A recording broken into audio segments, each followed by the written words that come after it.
नमस्ते साथीहरु, तपाईहरुलाई स्टडी टाइम युट्युब च्यानलमा स्वागत छ। आजको यस भिडियोमा हामीहरु कक्षा 11 को इकोनोमिक्सको विषय लिएर आएका छौं, जसमा हामी सबैभन्दा पहिले हामी हेर्ने छौं बेसिक कन्सेप्ट अफ इकोनोमिक्स। इकोनोमिक्सको हामी बेसिक कन्सेप्ट बुझ्ने प्रयास गर्ने छौं। बेसिक कन्सेप्ट हामी विभिन्न इकोनोमिक्सहरुले दिएको डेफिनेसन थ्रु हामी बुझ्ने छौं। सबैभन्दा पहिले हामी एडम स्मिथको डेफिनेसन हेरौं। एडम स्मिथ चाहिँ हाम्रो के हुन्? फादर अफ इकोनोमिस्ट हुन्। अब सबैभन्दा पहिले हामी एडम स्मिथको डेफिनेसन हेरौं। उहाँले इकोनोमिक्सलाई कसरी डिफाइन गर्नु भएको छ त त्यो हामी सरसर्ती हेरौं। In 1776, Scottish philosopher Adam Smith published the book entitled Wealth of Nation for first time in the history of economics. Economics को हिस्टोरीमा सबैभन्दा पहिले बुक पब्लिश गर्ने फिलोसोफर कुन रहेछन्? एडम स्मिथ रहेछन्।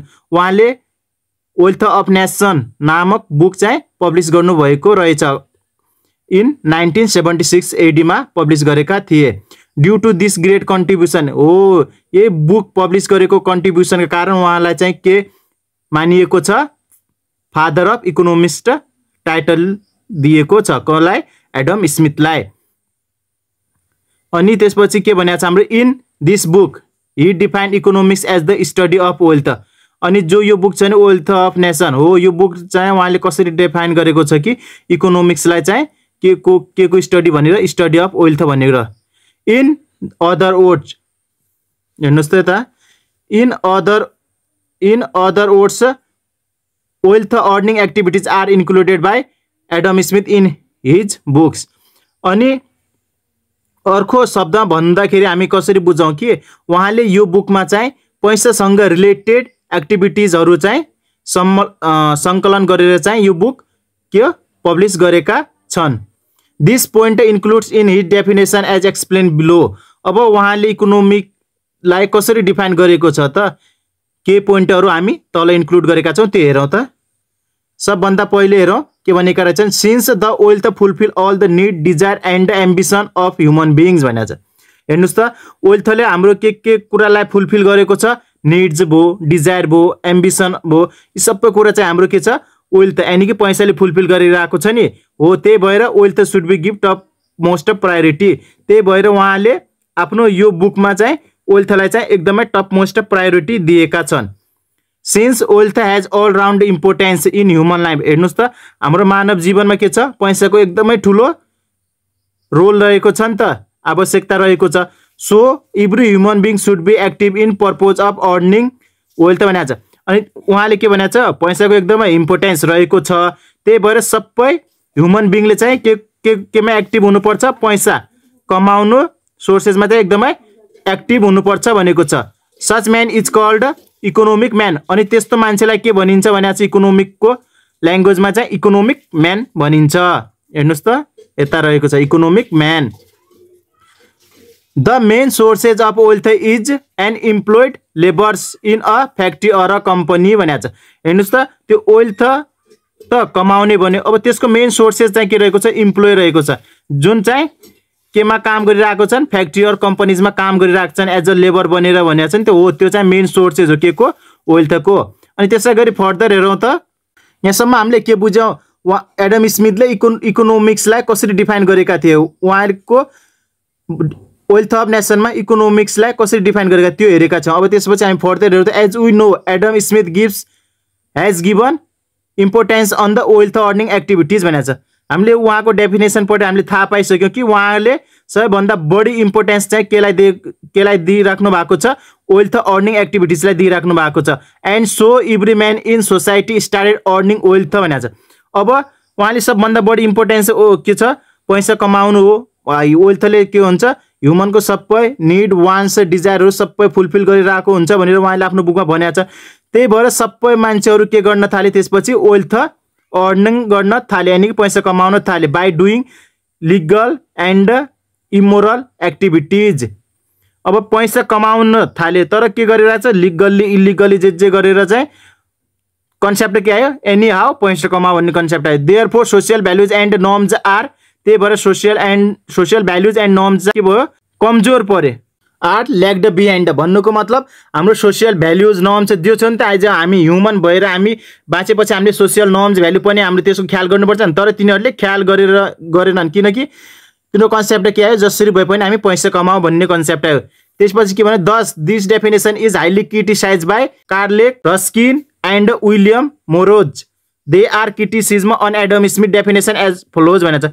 हेर्नुहोस् त त्यसपछि चाहिँ के भयो, सब एज अ सोसाइटीमा रहेर ह्युमनले के सोचेन कि हामी सोसियल एनिमल्स हौँ, हामीले सोसियल भ्याल्युज एन्ड नर्म्सको पनि ख्याल गरेर हामीले काम गर्नुपर्छ भन्ने कन्सेप्ट आएन कि तिनीहरूले लिगल्ली इलिगल्ली जथाभावी जे गरेर पनि पैसा कमाउनको पछि लागे। त्यही भएर उहाँको डेफिनेसनलाई चाहिँ हाइली क्रिटिसिज्म गरेका छन्।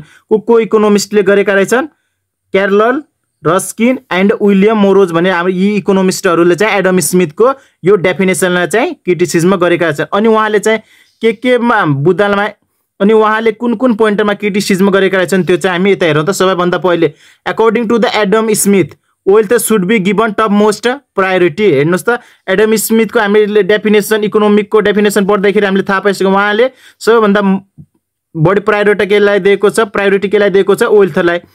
त्यसैले but criticism said that first human beings come in the earth and later they started earning wealth भनेको छ। हेर्नुहोस् त क्रिटिसिज्महरूले के भनेर क्रिटिसाइज गरेका छन् कि ह्युमन बिङले सबैभन्दा पहिले के हो, ऊ अर्थमा आएको, त्यसपछि हो उसले पैसा कमाउन सुरु गरेको भनेर क्रिटिसिज्म गरे। So human being should give first priority and wealth should be second priority.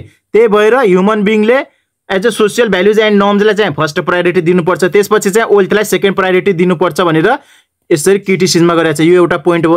अनि त्यसै गरी नेक्स्ट पोइन्ट हेर्नुहोस् त के भनेर क्रिटिसिज्म गरेको छ, according to Adam Smith every human being should be active in the purpose of earning wealth.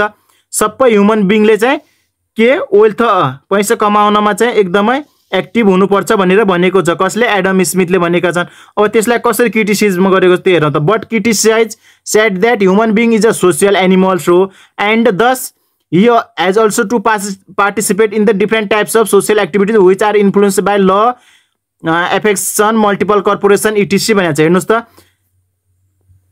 अब एज अ हामी के हो, सोसियल एनिमल्स हो, हामीले पैसा कमाउनुको पछि मात्र ध्यान नदिएर हामीले सोसाइटीमा हाम्रो धेरै रोल हुन्छ, त्यो हामीले प्ले गर्नुपर्छ अनि त्यसमा चाहिँ हामीले पार्टिसिपेट हुनुपर्छ भनेको छ। जस्तै हाम्रो के छ, लजहरूको भयो, एफेक्सन मल्टिपल कर्पोरेसन इटिसी छन् त हो, यस्तो कार्यालयमा रूपमा पनि हामीले सहभागी हुनुपर्छ, हामीले पैसाको पछि मात्र लाग्नु हुँदैन भनेर क्रिटिसिज्म गरेका छन्। It means that man should be both economic and non economic भनेको छ। तर उहाँले के भन्नुभएको थियो, एडम स्मिथले ह्युमन के हो, इकोनोमिक म्यान हो भनेको थियो। तर क्रिटिसाइज गरेर के भनेको छ, ह्युमन चाहिँ के हुनसक्छ, इकोनोमिक पनि हुनसक्छ, नन इकोनोमिक हुन पनि सक्छ अकर्डिङ टु देयर डिजायर, उनीहरूको इच्छा अनुसार। कोही चाहिँ अब पैसा नकमाएर के हो, सोसियल वर्कमा लागिरहेको हुन्छ नि, अब त्यसलाई किन इकोनोमिक म्यान भने, तिनीहरू चाहिँ के भन्नु नन इकोनोमिक भयो नि हो। त्यही भएर अब हाम्रो सोसाइटीमा इकोनोमिक मात्र नभएर नन इकोनोमिक म्यान पनि हुन्छन् भनेर क्रिटिसिज्म गरेको छ। त्यसै गरी नेक्स्ट पोइन्ट रहेको छ हाम्रो, Adam Smith shed that only employed labour is the sources of wealth. हेर्नुहोस् त एडम स्मिथले के भनेको थियो, अर्निङको मेन सोर्सेज भनेको केलाई भनेको थियो, इम्प्लोइड लेबरलाई भनेको छ। But criticism shed that equipment machinery vehicles इटिसी also the sources of wealth. तर क्रिटिसिज्महरूले के भने क्रिटिसाइजमा गरेका छन्, त्यो मसिनरी भयो, इक्विपमेन्ट भयो, भेहिकल्स जे सब लाग्छ नि त्यो हाम्रो एज अ प्रोडक्सन प्रोसेसमा जुन हामीले अर्निङ गर्न खोज्छौँ नि हो, त्यसमा हामीले लाग्ने सबै संसाधनहरू सबै हाम्रो के हो, सोर्सेज अफ अर्निङ रहेका छन् भन्ने क्रिटिसिज्म गरेका छन्। यो हेरेर हामीले एडम स्मिथले इकोनोमिकलाई कसरी डिफाइन गरेका छन्, उहाँले आफ्नो बुकमा के भन्ने डिफाइन गरेका छन्, अनि उहाँको डेफिनेसनलाई चाहिँ अरू क्रिटिसिज्महरूले कुन आधारमा चाहिँ क्रिटिसाइज गरेका छन् त्यो हामीले हेरौँ। अब यसपछि हामी मार्सलको डेफिनेसन हेर्नेछौँ। मार्सल पनि एउटा इकोनोमिस्ट हुन्, उहाँले पनि आफ्नो ल्याङ्ग्वेजमा चाहिँ इकोनोमिक्सलाई डिफाइन गरेका छन्। अब हामीले उहाँको डेफिनेसन हेरौँ, उहाँले के भनेर इकोनोमिक्सलाई डिफाइन गरेका छन् त। अब हामी हेर्नेछौँ martial definition of economics. Alfred martial published a book entitle principal of economics in 1819 AD। जसरी हाम्रो एडम स्मिथले चाहिँ बुक पब्लिस गरेका थिए, त्यसरी नै हाम्रो के हो, अल्फ्रेड मार्सलले पनि बुक पब्लिस गरेका रहेछन्। उहाँको बुक पब्लिस गरेको बुकको नाम के रहेको छ, प्रिन्सिपल अफ इकोनोमिक्स। जुन चाहिँ कहिले पब्लिस गरेको थियो इन 1819 AD मा पब्लिस गरेका थिए।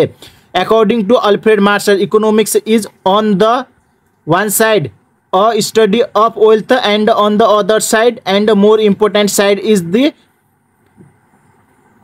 part study of man भनेको छ। हेर्नुस् त उसमा एडम स्मिथले सबैभन्दा बढी फोकस टप प्रायोरिटी नै केलाई दिएका थियो, वेल्थलाई दिएका थियो भने, तर यहाँ मार्शलले चाहिँ आफ्नो डेफिनेसनलाई अलि के गरेछन्, मोडिफाई गरेका छन्।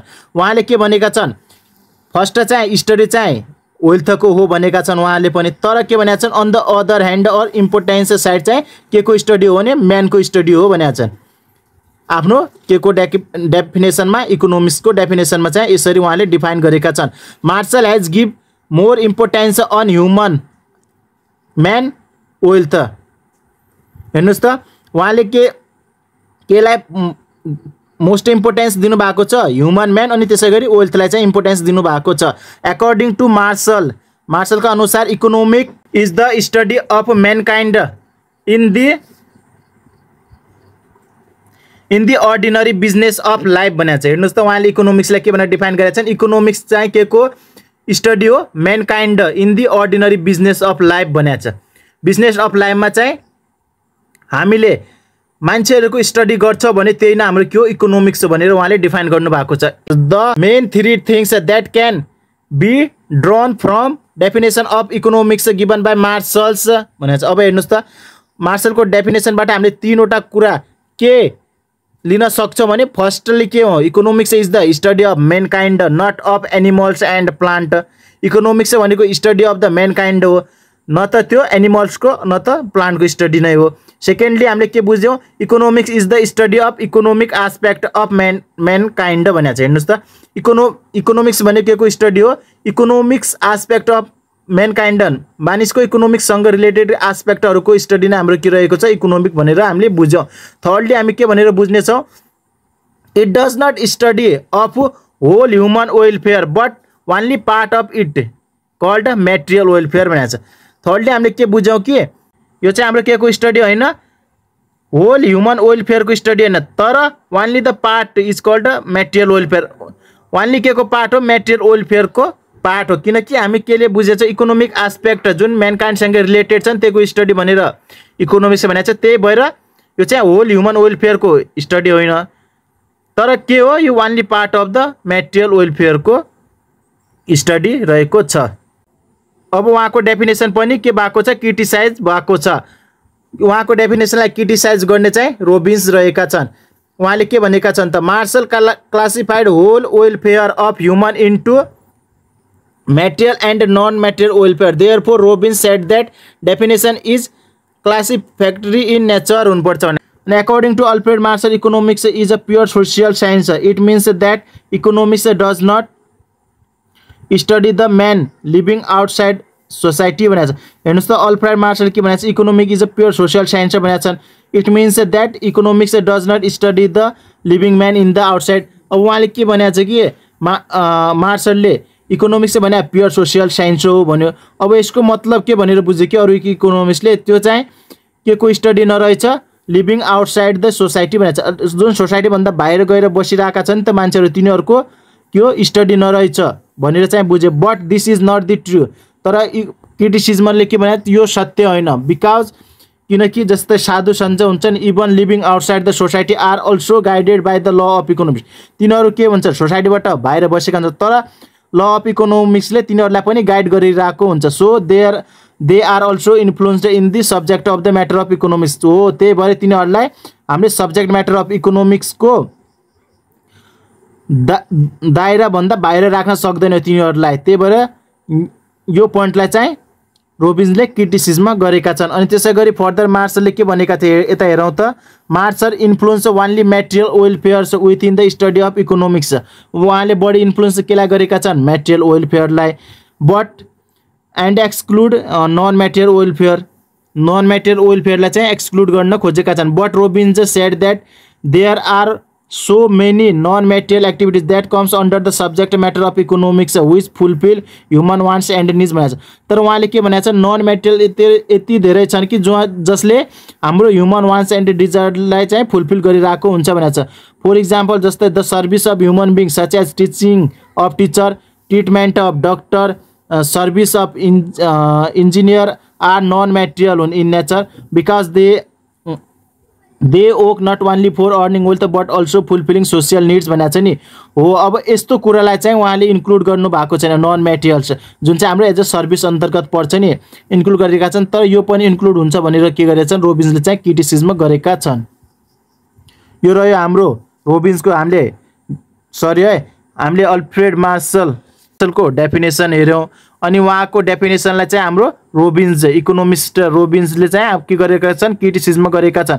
अनि कुन कुन बुदामा उहाँले क्रिटिसिज्म गर्यो त्यो पनि हेरौँ। अब यसपछि हामी रोबिन्सकै डेफिनेसन हेरौँ। उहाँले क्रिटिसिज्म त गर्नुभयो, तर उहाँले क्रिटिसिज्म गरेर इकोनोमिक्सको कस्तो डेफिनेसन दिनुभयो त त्यो हेरौँ। In 1932 a British scholar Lionel Robbins publish a book entitled an inquiry into the nature and cause of significance of economic science. उहाँले चाहिँ 1932 मा एउटा बुक पब्लिस गर्नुभयो। बुकको नाम के रहेको छ, an inquiry into the nature and cause of significance economic science भनेर उहाँले बुक पब्लिस गर्नुभयो। In this book he define economics as, उहाँले त्यो बुकमा इकोनोमिक्सलाई कसरी डिफाइन गरेका थिए कि economics is the study of human behaviour. Economics के को स्टडी हो, ह्युमन बिहेभियर, यानी कि मानिसहरूको आनी बानीको चाहिँ के हो स्टडी हो भनेको छन्। As the relationship between ends and scarce means which have alternative uses. भन्नुको मतलब उहाँले के भनेको छन्, इकोनोमिक्स चाहिँ ह्युमन बिहेभियरको स्टडी हो जुन चाहिँ के रिलेसनभित्र पर्ने गर्छ, इन्ड एन्ड स्कार पर्छ। मिन्स विच हेभ अल्टरनेटिभ, जोसँग चाहिँ अल्टरनेटिभ भने धेरै त्यसको युजेसहरू रहेका छन्। हियर इन्ड्स मिन्स इन्ड भनेको वान्स डिजायर एन्ड निड रहेछ। स्कार मिन्स के रहेछ वेल्थ एन्ड टाइम, यो भनेर हामीले बुझ्यौँ। This definition can be only explain with the help of the following point भनेको छ। अनि यो डेफिनेसनलाई चाहिँ हामी तलका बुदाहरूको आधारमा चाहिँ हामी राम्रोसँग बुझ्ने प्रयास गरौँ। उहाँले एक्ज्याक्ट के भन्न खोज्नु भएको थियो त, हामी अब सिम्पल ल्याङ्ग्वेजमा बुझौँ। सबैभन्दा human being have unlimited wants. हेर्नुहोस् त ह्युमन बिइङसँग के छन्, अनलिमिटेड वान्ट्स छन्। हाम्रो कुनै एउटा वान्ट्स डिजायर फुलफिल भयो भने त्यो फुलफिल हुने बित्तिकै हाम्रो के आउँछ, मनमा अर्को डिजायर आउँछ नि त हो। त्यही भएर हाम्रो के छ, ह्युमन बिइङको वान्ट्स चाहिँ अनलिमिटेड छ। If one wants is satisfy another wants appear in his mind भनेको छ। हेर्नुहोस् त हाम्रो कुनै एउटा इच्छा चाहिँ आकाङ्क्षा पुरा हुन्छ भने त्यो हाम्रो अर्को चाहिँ हाम्रो दिमागमा आइहाल्छ त्यतिखेर। Therefore it is difficult to satisfy all the wants at the same time. त्यही भएर ह्युमन बिइङको सबै इच्छा आकाङ्क्षा एकै टाइममा चाहिँ फुलफिल गर्न चाहिँ के छ, एकदमै डिफिकल्ट छ। It means that human wants can never be fulfilled during one's life time. हेर्नुहोस् त मानिसको एक जीवनभित्र चाहिँ हामीले त्यसको इच्छा आकाङ्क्षाहरू चाहिँ हामी फुलफिल गर्न सक्दैनौँ भनेर छ। यो केले रोबिन्सको डेफिनेसनले त्यो भन्न खोजेको थियो, हामीले बुझ्यौँ। अनि त्यसै this resources to satisfy wants are limited or scarce भन्छ। अनि त्यो सेटिस्फाई गर्ने रिसोर्सेसहरू चाहिँ हामीसँग के रहेका छन्, लिमिटेडहरू रहेका छन्। त हामीसँग के छन्, रिसोर्सेस लिमिटेड छन् अर स्केयर छन्। It means that money or wealth is scarce. भन्नुको मतलब अब रिसोर्सेस हेर्नुहोस् त मानिससँग के छन्, इच्छा आकाङ्क्षा चाहिँ एकदमै अनलिमिटेड छन् भने त्यसै रिसोर्सेस भने चाहिँ मनी वेल्थ चाहिँ के छन्, लिमिटेड छन् त हामीसँग हो। त्यही भएर के छ, it means wealth or money is scarce भनेको चाहिँ लिमिटेड रहेको छ मानिससँग। अथाह पैसा कसैसँग पनि छैन, लिमिटेड छ नि त। त्यही भएर हाम्रो रिसोर्सेस मनी चाहिँ लिमिटेड छ, हाम्रो वान्सेसहरू चाहिँ हाम्रो अनलिमिटेड रहेको छ। According to Robbins the wealth has alternative uses. हेर्नुहोस् त रोबिन्सको आधारमा के छ, वेल्थको अल्टरनेटिभ युजेस छ। That is wealth can be used in many ways. हामी पैसालाई चाहिँ धेरै कुरामा चाहिँ प्रयोग गर्न सक्छौँ, पैसालाई एउटै कुरामा नभएर। जस्तै यता हेर्नुहोस् त एउटा मैले इक्जाम्पल मेन्सन गरिदिएको छु। For example money can be used either for buying books or going to the theatres or purchasing cloth भनेर। हेर्नुहोस् त जस्तै तपाईँसँग के छ, 1000 रुपिज छ भने त्यो पैसा तपाईँहरू मल्टिपल त्यसको युज गर्न सक्नुहुन्छ। या त त्यसको तपाईँ बुक पनि किन्न सक्नुहुन्छ, या त थिएटर जान सक्नुहुन्छ, अनि त्यसै गरी त्यसको कपडा किन्न सक्नुहुन्छ। भन्नुको मतलब वेल्थको चाहिँ के छ, अल्टरनेटिभ युजेस छ। भन्ने कुरा पनि हामीले के दिएको छ, रोबिन्सको डेफिनेसनले दिएको छ। अनि त्यसै गरी all the wants have not of the same importance, तर हामीसँग के छन्, वान्सहरू त छन् तर तिनीहरूको त्यति सबैको चाहिँ इम्पोर्टेन्स हुँदैन के, एज अ प्रेजेन्ट सिचुएसनमा त्यही जति वान्स हाम्रो दिमागमा छन् त्यसको चाहिँ सबैको चाहिँ इक्वल इम्पोर्टेन्स हुँदैन। Some wants are more urgent than the other, कुनै अर्को भन्दा कुनै एउटा चाहिँ हाम्रो के हुन्छ, मोर अर्जेन्ट हुन्छ अरूको भन्दा। अब जुन अर्जेन्ट छ त्यसलाई चाहिँ हामीले फुलफिल गर्नुपर्छ भन्ने हाम्रो के छ, रोबिन्सको डेफिनेसन। जस्तै यताको इक्जाम्पलमा हेर्नुहोस् त, जस्तै हाम्रो इक्जाम आइरहेको छ भने हामीले त्यो पैसा अहिले हाम्रो करेन्ट के भयो, हाम्रो निड के भयो, हाम्रो इक्जाम पास गर्नु नि त अहिले करेन्ट वान्स भने त्यसको लागि अब हामीले के बुक किन्नु पर्ला कि थिएटर जाने कि कपडा किन्ने हो, त्यसमा चाहिँ अब कुन छ हाम्रो अर्जेन्ट वान्स कुन हो त, हो बुक बाइङ चाहिँ हाम्रो के छ बेस्ट अप्सन रहेको छ हो। अब हामीले चाहिँ त्यो पैसालाई चाहिँ हामीले यसमा चाहिँ खर्च गर्नुपर्छ हो। यसरी चाहिँ हामीले एज अ डिसिजन लिन सक्छ भनेर हाम्रो के छ, इकोनोमिस्ट रोबिन्सले चाहिँ हाम्रो डेफिनेसन दिएका छन्। अब त्यसै गरी हेर्नुहोस् त, from the above point we can conclude that all the wants can not be fulfil at the same time. अब माथिको पोइन्ट्सहरूबाट पढेर हामीले के थाहा पायौँ कि सबै वान्स चाहिँ हाम्रो एकको टाइममा चाहिँ हामी फुलफिल गर्न सक्दैन, because money or wealth is limited to every one. पैसा चाहिँ सबको लागि लिमिटेड छ, अनलिमिटेड या कसैको लागि पनि धन दौलत रहेको छैन। त्यही भएर धन दौलत हाम्रो के छ, लिमिटेड छ। त्यही भएर लिमिटेड धन दौलतले चाहिँ हामी अनलिमिटेड वान्स एन्ड डिजायर चाहिँ फुलफिल गर्न सक्दैन भन्ने कुरा चाहिँ हामीले यी पोइन्टहरू पढेर हामीले बुझ्यौँ। Hence problem of scarcity arises to the human. अब त्यसको मतलब के छ, के प्रब्लम यहाँ हाम्रो अराइज भयो, प्रब्लम अफ स्कार्सिटी चाहिँ हाम्रो यसमा अराइज भयो। किनकि हेर्नुहोस् त, ह्युमनसँग के छ, अनलिमिटेड वान्स छ तर लिमिटेड रिसोर्सेस छ, त्यसैको कारण चाहिँ हाम्रो के आयो, प्रब्लम अफ स्कार्सिटी चाहिँ अराइज भयो केमा, हाम्रो ह्युमन बिङको लागि। अब यसको लागि हेर्नुहोस् त, इन अदर ह्यान्ड्स, यो स्पेलिङमा नजानु होला है, म जे भनिरहेको छु त्यो सुन्नु होला, स्पेलिङ चाहिँ अलि मिसमा अलि होइन धेरै नै अलि मिस्टेक छ। We know that all the wants can not be fulfil but some of the wants should be fulfil for the survival भनेको छ। जुन अहिले हामीले भर्खरै एउटा इक्जाम्पल लिएर हेरेका थियौँ नि, बुक्स अनि त्यसै गरी थिएटर अनि त्यसै क्लोथको हेरेका थियौँ नि हो, त्यसैमा हामीले के सिलेक्ट गरेका थियौँ, बुक्स चाहिँ सिलेक्ट गरेर, किनकि हाम्रो इक्जाम आएर त हो त्यही कुरा नै यता आएको। हाम्रो जुन वान्स चाहिँ हाम्रो के छ अहिले अर्जेन्ट हामीले फुलफिल गर्नुपर्छ नि सर्भाइभलको लागि, हामीले त्यो वान्सलाई चाहिँ फुलफिल गर्नुपर्छ भन्ने कुरा आयो। Which wants should be fulfil first, that is the another problem to the human beings which is called problem of choice. हेर्नुहोस् त, हाम्रो यसमा दुईवटा प्रब्लम आयो, एउटा प्रब्लम अफ स्कार्सिटी आयो।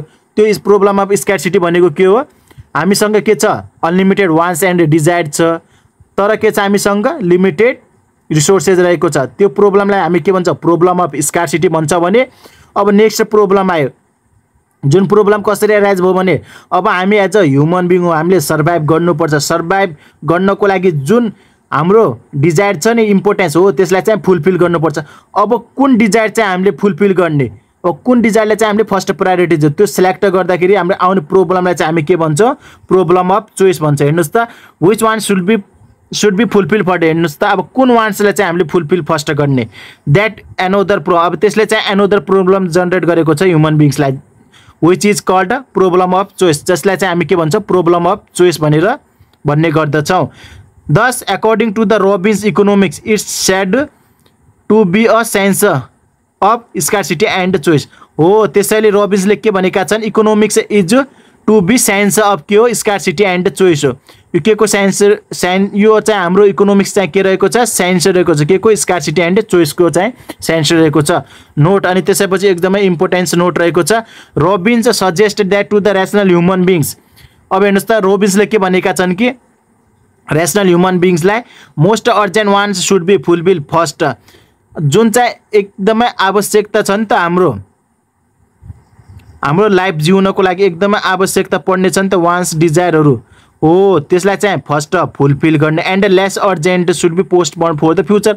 अनि जुन चाहिँ लेस इम्पोर्टेन्स छ त्यसलाई चाहिँ आज होइन ल हामी भविष्यमा कहिले गरौँला भन्ने चाहिँ त्यसको लागि चाहिँ पोस्टपोन गर्ने।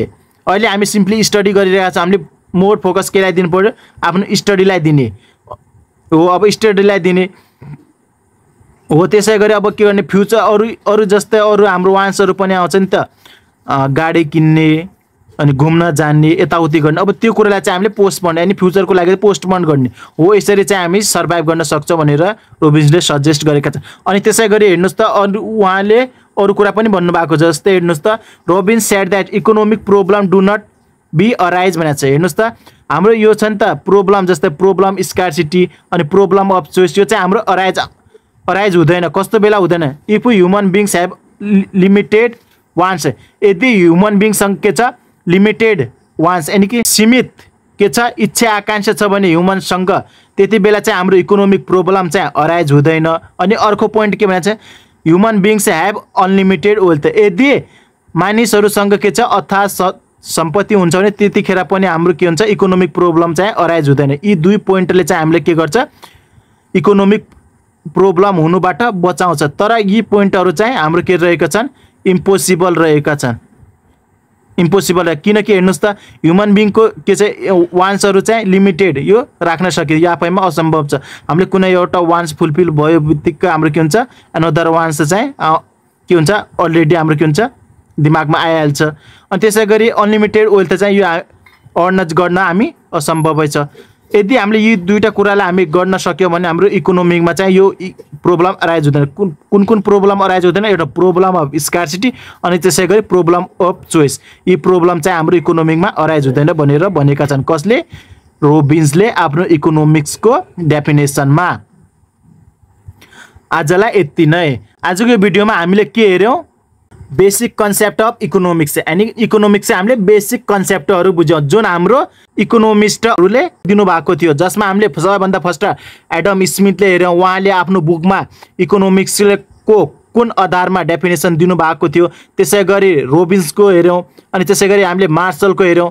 अनि हामीले यी तीनटा इकोनोमिस्टहरूको हामीले के हेऱ्यौँ इकोनोमिक्सलाई कसरी डिफाइन गरेका छ त्यो हेर। तीनटैले के गरेका छन् आफ्नो बुकमा भिन्न भिन्नै रूपमा चाहिँ इकोनोमिक्सलाई डिफाइन गरेका छन्। आशा छ यो भिडियो तपाईहरुलाई मन परेको होला।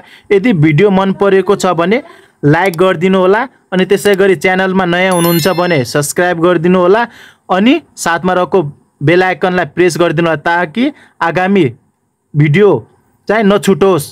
त्यसको लागि चाहिँ बेल आइकनमा क्लिक गरेर अल नोटिफिकेसनलाई अन गर्नु होला। भिडियो पुरा हेर्दिनु भएकोमा धन्यवाद। Bye guys, bye. I tried so